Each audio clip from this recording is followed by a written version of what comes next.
প্রথমেই জানাবো সংবাদ শিরোনাম, তারপর বিস্তারিত খবর। ফেব্রুয়ারিতে নির্বাচন বানচালের ভয়ঙ্কর তথ্য ফাঁস।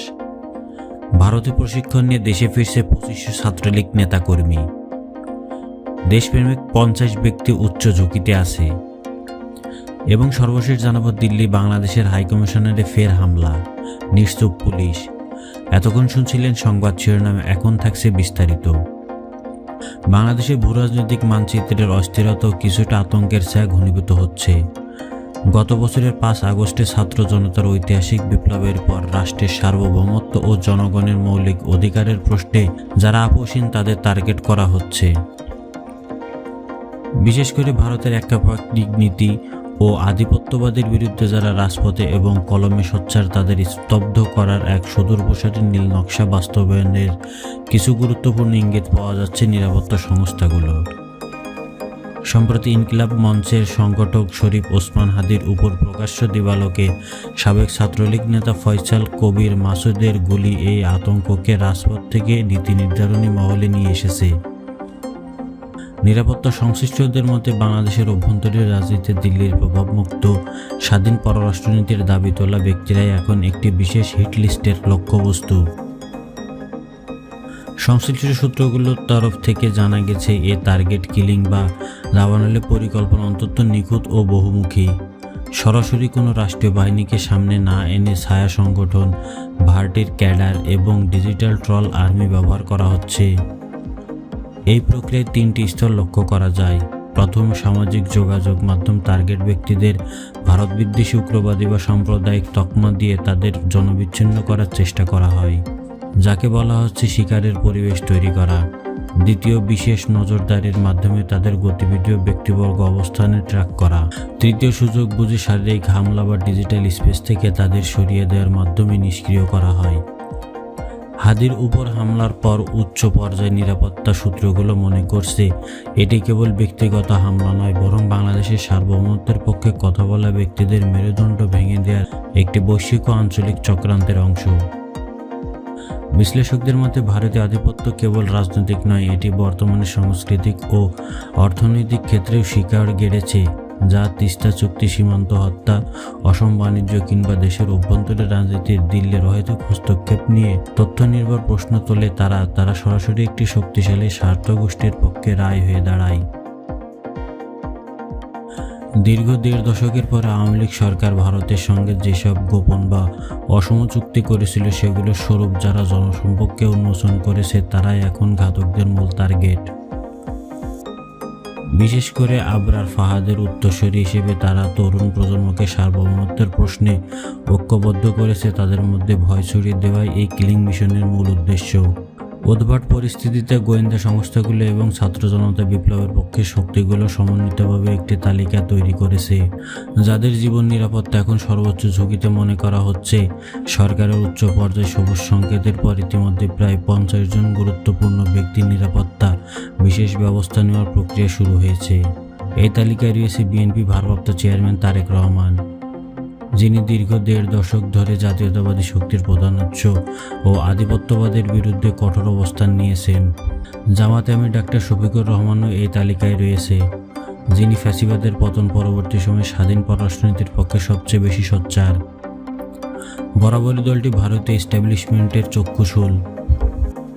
এই তালিকায় রয়েছে আমার দেশের সম্পাদক মাহমুদুর রহমান, ভারতীয় আধিপত্যের বিরুদ্ধে বুদ্ধিভিত্তিক ও মাঠ পর্যায়ে লড়াইয়ের অগ্রনায়ক। এই সম্পাদকের হাই রিস্ক ক্যাটাগরিতে রেখে বিশেষ সশস্ত্র বডিগার্ড দেওয়ার সুপারিশ করা হয়েছে।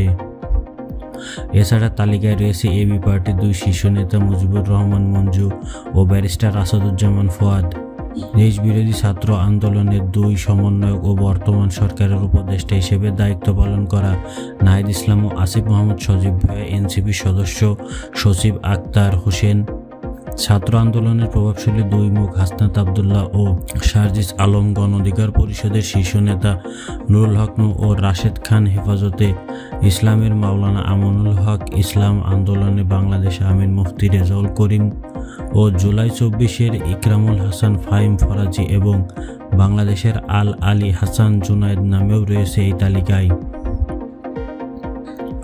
তালিকায় আরও আছেন ঢাকা বিশ্ববিদ্যালয়ের কেন্দ্রীয় ছাত্র সংসদ ডাকসুর ভিপি সাদিক কায়েম, ছাত্রদলের পদ থেকে ভিপি প্রার্থী হিসেবে নির্বাচন করা আবিদুল ইসলাম আবিদ, রাকসুর জিএস সালাউদ্দিন আম্মার, এনসিপির শরীফুল ইসলাম আবিদ এবং হান্নান মাসুদ।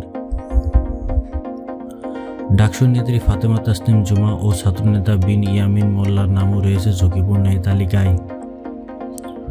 আধিপত্যবাদ বিরোধী ছাত্রদের একটি বড় অংশ ঢাকা বিশ্ববিদ্যালয় কেন্দ্রের অভিযোগ রয়েছে ক্যাম্পাসের ভিতর এবং আশপাশে এমন কিছু স্লিপার সেল সক্রিয় রয়েছে যারা ভারতের সমালোচনা করা ছাত্রনেতাদের গতিবিধির উপর নজর রাখছে। সম্প্রতি কয়েকজন ছাত্রনেতাকে পরিচয় গোপন করে ফোনে প্রাণনাশের হুমকি দেওয়ার অভিযোগ উঠছে। অনেক আগেই একটি সংস্থা ডাকসুর ভিপি সাদেক ক্যামের নিরাপত্তা ঝুঁকি আছে বলে রিপোর্ট করেছিল। জানা গেছে ইতিমধ্যে কয়েকজনের জন্য সশস্ত্র বডিগার্ড চলাকালীন বিশেষ নিরাপত্তা বলয় নিশ্চিত করা হয়েছে। তারা যেসব জনসভা বা কর্মসূচিতে অংশ নেবেন সেখানে আগামী নিরাপত্তা বিষ্ট তৈরি ব্যবস্থা করা হচ্ছে।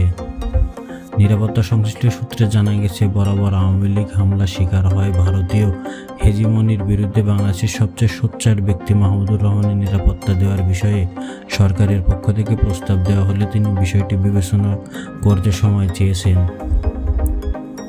সরকারের পক্ষ থেকে বলা হয়েছে ঝুঁকি বিবেচনায় তার নিরাপত্তার বিষয়টি সর্বোচ্চ অগ্রাধিকার দেওয়া হচ্ছে। সামাজিক যোগাযোগ মাধ্যম থেকে প্রাপ্ত তথ্য অনুযায়ী ফেসবুকের কিছু গ্রুপ থেকে নিয়মিতভাবে আধিপত্যবাদ বিরোধী ব্যক্তিদের ছবি দিয়ে পাবলিক এনিমি হিসেবে প্রচার করা হচ্ছে। এই তালিকার ব্যক্তিদের ব্যক্তিগত ফোন নাম্বার এবং বর্তমান অবস্থান ডার্ক ওয়েবে শেয়ার করার মাধ্যমে প্রমাণ পাওয়া গেছে। প্রথম ধাপে শুরু হয় চরিত্রহরণ এবং সামাজিক যোগাযোগ মাধ্যমে ভারত বিদ্বেষী বা উগ্রবাদের তকমা দিয়ে জনবিচ্ছিন্ন করা। দ্বিতীয় ধাপে পেশাগত পারিবারিক চাপ সৃষ্টি করা আর চূড়ান্ত পর্যায়ে শারীরিক আক্রমণ বা গুমের হুমকি দেওয়া হয়। এই প্রক্রিয়া ডিজিটাল নজরদারি একটি ভয়ঙ্কর হাতিয়ার হিসেবে ব্যবহার হচ্ছে। অভিযোগ আছে প্রতিবেশী দেশের উন্নত প্রযুক্তি ব্যবহার করে টার্গেটের ব্যক্তিদের ফোন ট্র্যাক করা, এনক্রিপ্টেড মেসেজ পড়া এবং তাদের রিয়েল টাইম লোকেশন বা বর্তমান অবস্থা শনাক্ত করা হচ্ছে। নিরাপত্তা সংশ্লিষ্ট সূত্রতে আওয়ামী লীগের একটি সুবিধাভোগী গোষ্ঠী যারা বর্তমানে আত্মগোপন বা বিদেশে অবস্থান করছে তারা প্রতিবেশী দেশের কিছু সন্ন্যাসী গোষ্ঠীর সঙ্গে যোগাযোগ করে যোগসাজশ কিলিং মিশন পরিচালনা করছে। এরা সরাসরি কোনো সংস্থার নাম প্রমাণ না করে স্লিপার সেল বা ভরাট অপরাধী ব্যবহার করছে। ফলে কোনো হামলায় সফল হলে তারা দাপনার কোনো একটি নির্দিষ্ট গোষ্ঠীর উপর চাপানো কঠিন হয়ে পড়ে। হাদির উপর হামলার ক্ষেত্রে একই কৌশল দেখা গেছে। স্বরাষ্ট্র মন্ত্রণালয় ও গোয়েন্দা সূত্র নিশ্চিত করছে এই 50 জনের নিরাপত্তা বর্তমান কিছু ব্যবস্থা নেওয়া হয়েছে, যেগুলো হলো স্কর্টিং ও 7 হাউস। গুরুত্বপূর্ণ মুভমেন্টের সময় ঝুঁকিপূর্ণ ব্যক্তিদের সঙ্গে সাদা পোশাকে সশস্ত্র নিরাপত্তা বাহিনী থাকবে। পরিস্থিতি অন্তত নাজুক হলে তাদের জন্য অস্থায়ীভাবে সেফ হাউস ব্যবহারের সুযোগ রাখা হচ্ছে। প্রিয় দর্শক, এমনই সকল নিউজ সবার আগে জানতে চ্যানেলটি সাবস্ক্রাইব করে আমাদের সাথেই থাকুন। আল্লাহ হাফেজ।